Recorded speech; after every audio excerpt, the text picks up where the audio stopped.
அண்ணா எனக்கு தலைப்பு சொன்னார், இந்த திருமண வாழ்க்கை. நான் தான் சொன்னேன், நான் பாதி நீ பாதின்னு. அந்த கண்ணேன்னு நான் சொல்லலை, இவங்க சேர்த்துட்டு இருக்கிறாங்க. ஏன்னா பெரிய திருமண வாழ்க்கை என்பது நீங்கள் சரியாக ஒரு குடும்பத்தை எப்படி பார்க்கணும், எப்படி குடும்பத்தை நடத்தணும் அப்படின்னா, எங்கள் ஐயா சொல்வேந்தர் சுகீஸ்வம் எழுதிய நல்லதொரு குடும்பம் நம் லட்சியம்னு ஒரு புத்தகம் இருக்குது. ஒரு கணவன் மனைவி குழந்தைகள் என்ன பிரச்சனை எப்படி ஹேண்டில் பண்ணுறது, அற்புதமாக ப்ராக்டிக்கலாக என்ன ப்ராப்ளம் இருக்கோ அதை எழுதியிருப்பார். இப்போ நான் ஏதாவது சொல்லணும்னா அவர் எழுதுலேருந்து தான் சொல்லுவேன். அவர் வந்து மேனுஃபேக்சருங்க, நம்ம டீலரு. அதனால் ஒன்றும் பிரச்சனை இல்லை, நான் அந்த பொருளை விற்று தான் ஆகணும். மேனுஃபேக்சரும் கோச்சிக்க மாட்டார், கோச்சிக்கினாலும் டீலர் கவலைப்பட மாட்டான். திருமண வாழ்க்கைன்றதே வாழ்க்கைன்றதை சரியாக சொல்லணும்னா கல்யாணத்துக்கு அப்புறம் தாங்க. ஏன்னா நீங்கள் வந்து மெச்சூர்ட் ஆகிட்டீங்க, 18 தாண்டிடுச்சு, மேஜர் ஆகிட்டீங்க, மெச்சூர்ட் மைண்டு. சில பேர் வந்து பார்த்தீங்கன்னா லவ் பண்ணி கல்யாணம் பண்ணிப்பான், அது அவன் தலைவிதி. நம்ம சகோதரி சொன்னாங்க, 25 வயசுக்கு மேலே திருமணம், படிப்பு போது லவ் பண்ணக்கூடாது, ஒரு 25 நான் சொல்லுவேன் அப்படின்னாங்க. லவ் பண்ணுறவனை கேட்டால் அவன் சொல்கிறான், அதான் சொல்கிறான், படிப்பு வரல சார், இது வரதையாவது செய்வோன்றதுனால தான் லவ் பண்ண ஆரம்பிச்சிருவோம், படிப்பு தான் வரலையே சார். குடும்பம்ன்றது திருமண வாழ்க்கை தான் சார். இந்த தாரமும் குருவும் தவத்தின் அளவேன்னு ஒரு பழமொழி. நமக்கு வாய்க்கிற தாரம், நமக்கு வாய்க்கிற குரு, ரெண்டும் நம்ம போன ஜென்மத்தில் செஞ்ச புண்ணியம். அப்போ நம்ம தெரிஞ்சிடும் போன ஜென்மத்தில் நம்ம புண்ணியம் செஞ்சோமா இல்லையான்னு. வாழ்க்கை வந்து அமையும் அப்படின்னு எதிர்பார்க்கறதே தப்பு. எல்லாருக்கும் நல்ல மனைவி, இந்த கவிதையில் வர்ற மாதிரி அழகான மனைவி, அன்பான துணைவி, அதெல்லாம் வராது. சும்மா எல்லாத்துக்கும் ஆசைப்படக்கூடாது சார், வாழ்க்கை அமையாது சார். இப்போதான் நெட்டு கிட்டுன்னு வந்தது, 20-30 வருஷத்துக்கு முன்னாலாம் எப்படி இல்லை, ஜாதக பரிவர்த்தனை. இப்போ இன்னைக்கு காலையில் கூட நீங்கள் பார்த்துருப்பீங்க கல்யாண மாலை ப்ரோக்ராம். எனக்கு அந்த ப்ரோக்ராம் பார்த்தால சிரிப்பாக வரும். ஆமாங்க, பொண்ணு கேட்கறதுக்கு பிள்ளைக்கு அப்பாவும் உட்காந்து கேள்வி கேட்டுக்கிறான். அவர் பாவம் கல்யாண மாலை மோகன் சிரிச்ச மாதிரியே பதில் சொல்லுவார், பார்த்துக்கிறீங்களா? அந்த அந்த அந்த சீட்டில் நான் உட்காந்தா பிபி ஏறும் எனக்கு. ஏன்னா ஒரு ஆசைக்கு அளவு இல்லையாடா, என்னதான் கேட்குறது. ஒரே ஒரு கொல்லி குச்சியா ஒரு பையன் சார், எல்லாரும் படிக்கிற மாதிரி ஒரு பிஇ படிச்சுக்கிறான். அதுக்காக உட்காந்துட்டு என்னதான் பொண்ணு எப்படி வேணும், மேனுஃபேக்சரடா பண்ண முடியும்.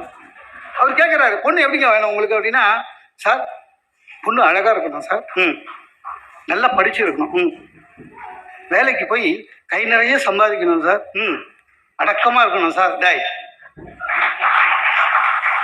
நல்லா அழகாக இருக்கணுன்ற, படிச்சிருக்கணுன்ற, வேலைக்கு போகணும், கை நிறைய, அப்புறம் அடக்கம் எப்பரா வரும்? இல்லை, அடக்கம் அந்த காம்போலியே வராது. எல்லாத்துக்கும் ஆசைப்படக்கூடாது. ஒன்று இதுக்கு ஆசைப்படு, இல்லைன்னா அதுக்கு ஆசைப்படு. எனக்கு அந்த கேட்குற அப்பாங்களோட மூஞ்சி பார்த்தா சிரிப்பாக வரும். இவன் என்னதான் எதிர்பார்க்குறான் ஒன்றும் புரியலன்னு. வாழ்க்கை அமையாதுங்க, நமக்கு அமைச்சதை தான் வாழ்ந்து காமிக்கணும், வேற வழியே கிடையாது. எல்லாரும் பெண்களை வந்து இல்லை, பெண்கள் கஷ்டப்படுறாங்க, திருமணத்தில் பெண்களுக்கு தான் கஷ்டம், அதெல்லாம் ஒன்றும் கிடையாது. அந்த காலத்தில் இந்த காலம் வரையுங்க பெண்கள் உண்மையிலேயே ரொம்ப சுதந்திரமாக இருக்காங்க, நமக்கு தான் தெரியல. ஒரு காலத்தில் ராஜா காலத்துலலாம் இளவரசிக்கு எப்படிங்க கல்யாணம் ஆச்சு? எப்படி கல்யாணம் ஆச்சு? சுயவரம் வச்சான் சார். அப்படின்னா என்ன அர்த்தம்? அந்த இளவரசி மாலையோட வரும், அதுக்கு முன்னாலே பக்கத்தில் இருக்கிற 10 நாட்டு இளவரசன் நல்லா ட்ரெஸ் பண்ணிட்டு போய் பாவமாக உட்காந்துப்பான். அதில் ஒருத்தருக்கு மாலை போட்டு போயிடும், மீதி 9 பேர் வீட்டுக்கு போகணும். அடுத்த நாட்டில் கல்யாணம் எப்போ இருக்குன்னு கூப்பிடுறதுக்காக ட்ரெஸ் போட்டுட்டு வெயிட் பண்ணிருப்பான். உண்மையிலையா? அதெல்லாம் சும்மாங்க, சினிமாவில் காமிக்குது, கதையில் வர்றது. மாப்பிள்ளை வீட்டுக்காரன் போய் பொண்ணை மிரட்டுறது, உனக்கு பாட தெரியுமா ஆட தெரியுமா, எல்லாம் ஒன்றும் இல்லை. எனக்கு கல்யாணம் ஆச்சு, நான் ஒரே ஒரு பொண்ணை தான் பார்த்தேன், வேற வழியில் அதிக கல்யாணம் பண்ணிங்க. நான் பண்ண ஒரே தப்பு, எனக்கு பொண்ணு பார்க்க போகும்போது என் 2 சிஸ்டரோட மாப்பிள்ளைங்க இருக்காங்கல்ல, அவங்கள கூட்டி போயிட்டேன், என் தங்கச்சி வீட்டுக்கார 2 பேரும். அது மட்டும் இல்லைன்னா அது நடந்திருக்காது சார். போனேன், பொண்ணு பார்த்தேன், பொண்ணு வந்து உட்காந்துது, சரி பிடிச்சிச்சின்னு. இந்த பொண்ணுக்கு அப்பா அதான் எங்கள் மாமனார். வந்து தம்பி பொண்ணு உங்ககிட்ட பேசணும்டா. பொண்ணு ஞாபகம் வச்சுங்க, நான் அப்பவே பட்டிமன்றம்லாம் பேசிட்டு இருந்தேன். நமக்கு வேத்து ஊத்துது. பொண்ணு வந்து பார்க்கணும் பேசணும்னுச்சான். நானும் இல்லையே வேண்டாமே, என்ன எங்க 2 மாப்பிள்ள இருக்கான்ல, போங்க போய் பேசுங்க சார். அந்த பொண்ணு இந்த ரூமுக்கு போகும்போது வேண்டிக்கினே போனோம் சார். ஏன்னா அது பார்த்து முடிச்சுட்டு பிடிக்கலன்னு அன்ஃபிட்னு சொல்லிடுச்சு வச்சுங்க, இவன் 2 பேரே ஊர் ஃபுல்லா சொல்லுவான், உங்க அண்ணன் அந்த பொண்ணுக்கே பிடிக்கல அப்படின்வான். அது சொந்தக்கார நடுவெல்லாம் பரவிடும். பயந்து பயந்து போனா உள்ள போற ரூம்ல சோஃபால ரொம்ப சௌகரியமா உட்காந்துக்குது. ஏன்னா அவங்க வீட்டு சோஃபா. நான் உள்ள போய் எனக்கு என்ன பண்றதுன்னு தெரியலங்க, வேத்து ஊத்துது. நிக்கணுமா உட்காரணுமா கை கட்டணுமா ஒன்றும் புரியல. அப்புறம் MBA, yes manager, yes take home 60,000. Okay, உங்களை பற்றி உங்கள் ஹெச்ஆரில் கேட்டோம், நல்லா சொன்னாங்க. லூஸு, நான் ஏற்கனவே எங்கள் ஹெச்ஆரில் சொல்லியிருந்தேன், எனக்கு பொண்ணு பார்க்குறாங்க, இந்த பொண்ணுக்கு அண்ணன் அப்பான்னு லூசு பசங்க வேணாது ஃபோன் பண்ணுவான், என்னை பற்றி வசதியாக சொன்னீங்கன்னா சனிக்கிழமை பார்த்து என் செலவுன்னு சொல்லியிருந்தேன். நம்ம ஹெச்ஆர் கரெக்டாக சொல்லிக்கிறான். இது உடனே கண்டுபிடிச்ச மாதிரி உங்கள் ஹெச்ஆர் நல்லதாக சொன்னாங்க, தேங்க்ஸ் அப்படின்னு திரும்பினேன். உங்களுக்கு ஏதாவது பேட் ஹேபிட் இருக்கா அப்படின்ச்சு. பக்குன்னு ஆயிடுச்சு. எத்தனை சொல்கிறது, அதனால் ஒன்றும் இல்லைங்க அப்படின்னுட்டேன். அப்படிதான். ஆக அந்த காலத்துலேருந்து பெண்களுக்குன்ற தனி இது இருந்ததுங்க. ஆம்பளை வசதி அதெல்லாம் சும்மா பேசுது. உண்மையிலேயே எங்கள் குழந்தையிலேயே பாருங்களேன், ஒரு பொம்பளை பிள்ளை தாறுமாறா ஓடி தலை குப்புற குச்சா கூட என்ன சொல்லுவோம், பொம்பளை பிள்ளையா இருந்தால் கியூட் பேபி அப்படின்வோம். ஏன்னா அது பொம்பளை குழந்தை. ஒரு அதே வயசு குட்டி பையன் மேலே இருந்து கீழே குதிச்சா குரங்கு வந்து பிறந்துக்கிட்டு பாரு, வால் ஒண்டி தாண்டா இல்லை உனக்கு. சார் காலேஜ் படிக்கும் போது கூட பொம்பளை பசங்க ப்ரொஃபஸரு பொம்பளை பசங்க சந்தேகம் கேட்டால் வெரி குட் கொஸ்டின் அப்படின்னு எக்ஸ்பிளைன் பண்ணுவான். நம்மளுக்கு ஆக்சுவலாக சந்தேகம் வராது, புரிஞ்சது தானே வர்றதுக்கு. என்னைக்காவது வந்தது சார் ஒரு என்ன நான் ஆன்சர் பண்ணால் யூனிவர்சிட்டி மெடல் வாங்கிட்டேன். பெண்களுக்கு எல்லா இடத்துலையும் இன்னைக்கு கொடுங்க, பெண்களுக்குன்னு தனி இடம் இருக்குங்க. நீங்கள் கடை உங்களுக்கு தெரியாதா, கடை கட்டி போய் பாருங்க, எந்த புடவை கடைக்கு போங்க 8 மாடி கட்டிடலாம். Ground floor, first floor, second floor எல்லாம் லேடிஸ் தான். ஜென்ஸுக்கு 8வது மாடி வச்சிருக்காங்க. ஏன்னா அவனுக்கு தெரியும் இங்கே வந்து இவனுக்கு வாங்க மாட்டாங்க, ஏன்னா துட்டு ஃபுல்லாக கீழே செலவாயிடும். பிளாட்ஃபார்மில் 2 லுங்கி எடுத்துன்னு போகிறான். அவனுக்கு எதுக்கு 8வது மாடி போனால் போன்னு இருக்கு, இது கீழே பிடிச்சி தள்ளிட்டுவானுங்களோன்னு. நகை கடைக்கு போங்க, லேடிஸுக்கு தாங்க மரியாதை. ஸ்டூல் அதுக்கு மட்டும் போட்டு நம்ம பக்கத்தில் நிற்கணும்.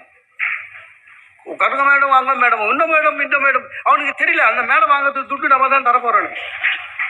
எல்லாம் அப்படி தான் சார், அவங்களுக்கு இருந்த மரியாதை அப்படியே தான் சார் இருக்கு.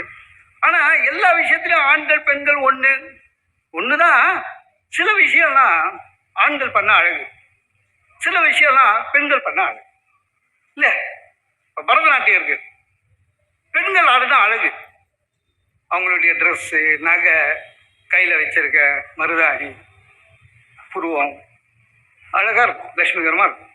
சில ஆம்பளைங்க பரதநாட்டியம் ஆடுவான் பார்த்துக்கிறீங்களா, கோபமாக வரும். சட்டை போடாமல் நகை போட்டுப்பான், அவனை வச்சு பரதநாட்டியம் பெண்கள் தான் அழகு. அதே மாதிரி தவில் ஆம்பளை தான் கம்பீரம் இல்லை. ஒரு ஆம்பளை தவில் வச்சா அது கம்பீரம். இப்போ லேடிஸும் தவில் வைக்கிறாங்க, அதை பார்க்கும்போது பாவமா இருக்கு. இந்த அம்மா தவிலியே இந்த கிழி கிழிக்குது இல்லை, நம்மளுக்கு நினைப்போம்ல எல்லாம் ஆம்பளை. சில சார் உண்மையிலேங்க எனக்கு ரொம்ப ஒரு சின்ன இது, திருமணத்துக்கு முதல் நாள் பெண் வந்து மாப்பிள்ளையை பிடிக்கலன்னு சொல்லுதுங்க. முதல் நாள் ஒரு 2 வாரம் முன்னால் நான் பார்த்தேன், ஒரு கல்யாணத்தில் பையன் தாலி எடுத்துட்டான், பொண்ணு கீழே வைன்னு இறங்கிடுச்சு, பிடிக்கலையா. ஆனால் அந்த பொண்ணு அரெஸ்டே பண்ணங்க, சமாதானம் பேசினாங்க, வேண்டாம்னா விட்டாங்க. இதே பையனை வந்து அரெஸ்ட் பண்ணியிருப்பாங்க இல்லை, குடும்பத்தையும் இட்டு போயிட்டு இருப்பாங்க இல்லை. எனக்கு ஒன்று புரியல, இப்போதான் தெரியுது நிறைய பையன் ஏன் தாலி கட்டுறான்னா கேஸ் வந்துட போதுன்னு தாலி கட்டிட்டு இருக்கிறான் இல்லை, எல்லாமே அப்படிதான். ஆனால் திருமணத்துக்கு அப்புறம் வாழ்க்கையில் பார்த்தீங்கன்னா, திருமணம் ஆனவொன்னு யாருக்கு மரியாதை அதிகம்னா இந்த சமூகம் ஆண்களுக்கு மரியாதை அதிகமாக தெரியும், பெண்களுக்கு அவ்வளோ இல்லை. இப்போ நான் கல்யாணம் ஆகிட்டு எனக்கு கல்யாணம் ஆச்சு, மாமனார் வீட்டுக்கு போனேன். காலைல ஆசீர்வாதம் ஒன்று வந்தேன் பார்த்தா மாமனார் கல்ல தண்ணி. ஆனந்த கண்ணீர் இல்லை, ஆம்பளை கண்ணீர். யார் வெத்த புள்ளியோ வாடா வா இங்கே வந்து மாட்டினேன். அவருக்கு ஒரு தனை, இந்த அடிமைக்கு கூடவே ஒரு சக அடிமை வந்த மாதிரி. ஆனால் அதே சமயத்தில் பார்த்தீங்கன்னா சார், நமக்கு மாப்பிள்ளையாக உள்ள போகிறதுல ஒரு பெருமை உண்டு இல்லை. மாமியார் வீட்டுக்கு போனால் தனியாக ரூம் கொடுத்துருவாங்க. நம்மளுக்கு மாமியார் வீட்டில் முதல்ல இன்ட்ரடியூஸ் பண்ண அறிமுகப்படுத்துகிற இடமே பெட்ரூம் தான். ஜன்னலுக்கெல்லாம் புது ஸ்க்ரீன் போட்டு வச்சுருக்கோங்க. நமக்குன்னு புது சோப்பு டவலு இல்லை, நல்ல மரியாதை இருக்கும். மாமியார் கேட்டு கேட்டு சமைப்பாங்க. தம்பி மாப்பிள்ளை தலைக்கறி சாப்பிடுவீங்களா? நம்ம சாப்பிட்றதுக்கு தானே பண்ணோம். ஏன்னா நம்ம வீட்டில் அந்த மாதிரி இல்லைங்க. எங்கள் அம்மா ஏதாவது சமைப்பாங்க, நல்லா இல்லைன்னு சாப்பிட்டா சாப்பிட்டு சாப்பிட்டா கட்ட போன்னு போயிடுவாங்க. ஆனால் இங்கே அப்படி இல்லை. இது பிடிக்குமா அது பிடிக்குமா, ரொம்ப மகிழ்ச்சியாக இருக்குது. ஆனால் பெண்களுக்கு திருமணம் ஆகி மாமியார் வீட்டுக்கு போனாங்கன்னு வச்சுங்களேன், அந்த மரியாதை இருக்காது. பெண்களை முதல்ல பெண்களை கூட்டு போய் காமிக்கிற இடமே சமையல் ரூம். எப்படி சமைக்கணும், எது எது எங்கே இருக்குது, அந்த மாமியார் கட்சி சொல்லும். எங்கள் வீட்டில் எல்லாரும் காலையில் 5 மணிக்கு வந்து போங்க. இந்த பொண்ணு வாய் வரையும் வரும், என் பால் பேக்கெட் போடுவீங்களா வீடு வீடாக போயின்னு. 5 மணிக்கு எழுந்து என்ன பண்ண போகிறேன் அது சொல்ல சும்மா மட்டும் சொல்லுவாங்க. 5 மணிக்கு நாங்கள் எல்லாரும் எழுந்துப்போம் அப்படின்னு. பெண்கள் உண்மையிலேயே தியாகிகள். உண்மையிலேயே ஒரு பொண்ணு மாமியார் வீட்டுக்கு போகும்போது சீதனம் தான் எடுத்து போவோம் சார், ஷீல்டு எல்லாமே எடுத்து போவோம். அந்த பொண்ணு காலேஜில் இருந்து அத்லட்டிக்காக எடுத்துருக்கோம், ஏகப்பட்ட கப்பு ஷீல்டு எல்லாம் வாங்கியிருக்கோம். ஆனால் அதெல்லாம் வீட்டில் வச்சுட்டு தான் போவோம் இல்லை. எந்த பொண்ணாவது போன அன்னைக்கு மாமியார்கிட்ட சொல்ல முடியுமா சார், அத்தை ஓட்டப்பந்தயத்தில் என்ன அடிச்சுக்க ஆள் இல்லை, இப்போ 1 2 3 சொல்லி 4 தெரு சுற்றின்னு வந்துடுவேன், சொல்ல முடியாது. நான் பேச்சு போட்டியில் அத்தனை இப்போ மெடல் வாங்கியிருக்கேன், என்கிட்ட யாரும் பேசி ஜெயிக்க முடியாதுன்னு மாமியார்கிட்ட சொல்ல முடியுமா? முடியாது. ஆக மரியாதை பெண்களுக்கு போகிற இடத்துல கம்மி, ஆண்களுக்கு போகிற இடத்துல கொஞ்சம் அதிகம். எப்போ? கொஞ்ச நாளைக்கு. அது நம்ம நடந்துக்கிறத பொறுத்து இருக்கு சார். மரியாதை, மனைவிக்கு மரியாதை கொடுக்கணும்னு ஒவ்வொரு ஆணும் நினைப்பான். பிரச்சனைனா கூட்டு குடும்பத்தில் அது கொஞ்சம் கஷ்டம். கல்யாணம் ஆச்சு 3 மாதம் எங்கள் அம்மா என்ன சொல்ல ஆரம்பிச்சுட்டாங்க, நீனா அவள் சொல்கிற பேச்செல்லாம் பூமி மாட்டி தலையாட்டின்னு இருக்கிறேன்னு. நான் சொன்னேன், இல்லைம்மா மனைவிக்கு மரியாதை தரணும், மனைவி சொல்லி மந்திரம் அப்படின்னு நான் படித்தேன். அது உங்கள் அப்பாவுக்கு சொன்னது, உனக்கு இல்லை அப்படின்னாங்க. தியாகம் எல்லாம் தான் பண்ணுறோம், ஆவணியும் தியாகம் பண்ணுறோம். நானும் பெரிய தியாகம் பண்ணியிருக்கேன் சார். எனக்கு அப்பளம்னா அவ்வளோ பிடிக்கும். தயிர் சாதத்தை கூட அப்பளம் சாப்பிடுவேன். ஆனால் எங்கள் வீட்டில் அப்பளம் எப்படி சாப்பிடுவேன்னா, தட்டில் வச்சுட்டு தட்டு உள்ள அப்பளம் வைக்க மாட்டேன். அது எப்போ வச்சாலும் 2 நிமிஷத்தில் கச்சி போயிடும்.